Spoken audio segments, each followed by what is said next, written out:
Adiante, Paco. Pois aquí estamos a punto de presentar un conto sobre a vida de Ben Josei. A vida ficcionada, de algún modo, sobre o noso gran mestre, escritor ourensán que foi Ben Josei, non? A verdade é que facer un conto sobre Ben Josei non é difícil, porque a vida de Ben Josei é unha vida de conto, é unha vida casi de película. E entonces, pois, bueno, todos xurdiu un día que eu estaba presentando outro libro de Ben Josei no colexio en Pereiro de Aguiar, que leva o seu nome, e ali me propuxeron facer precisamente o libro que hoxe presentamos, un libro para os escolares, un libro para os máis cativos, un libro para os nenos, e entonces así xurdiu a historia.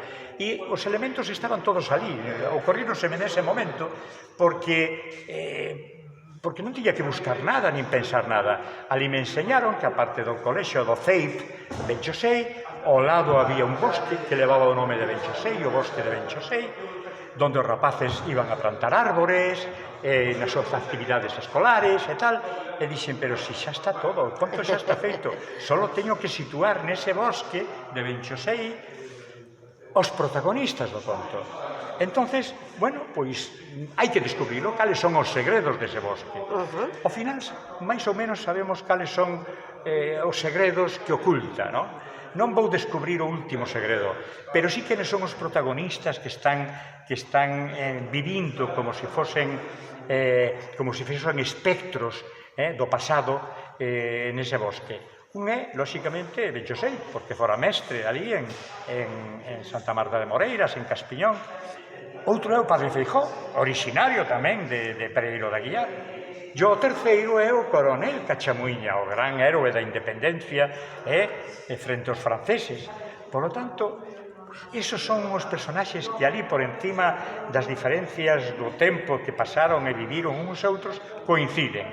Hai dous rapaces da escola que descubren a esos personaxes. Por lo tanto, me parece que con esos ingredientes non vou a dicir o que estaban a facer esos tres personaxes, porque eso está no conto, e eso sabémolo ao final.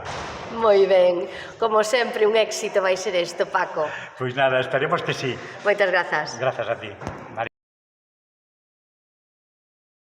Que Paco chamoume se podía facer uns dibuixos para un conto sobre Ben Josei. A Ben Josei eu conocino desde neno. Como eran dibuixos para nenos, eu sentime neno, sei como un neno, porque aí eu subí a billarda, cantei nos mallos, tratei moito con moito cariño do Ben Josei, Ben Josei sempre me tratou con moito cariño. Entón, os estou ledo de ser un neno máis. Adiante, Xosé Manuel, que significa para a galaxia unha obra como esta? Bueno, sobre todo o que significa que nos podemos ter unha obra que é unha homenaxe a Ben Josei. Unha homenaxe e, ademais, dirixida aos máis cativos. Entón, sabemos que Ben Josei foi un mestre e a súa profesión durante toda a vida, aparte de outras moitas actividades que tivo, foi centrada na educación dos cativos. Por tanto, un libro sobre Ben Josei dirixido aos cativos xa un motivo de satisfacción. Sí. Pero hai outro máis, que Ben Josei tivo unha relación moi importante con Galaxia. Foi o noso axente ante a censura en Madrid, incluso durante algúns anos se encargou da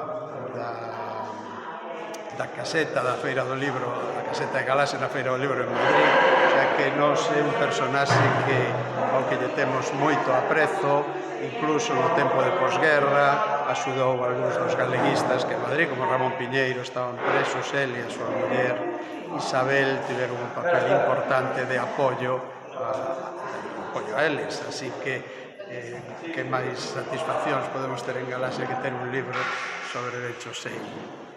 Fantástico, moitas grazas.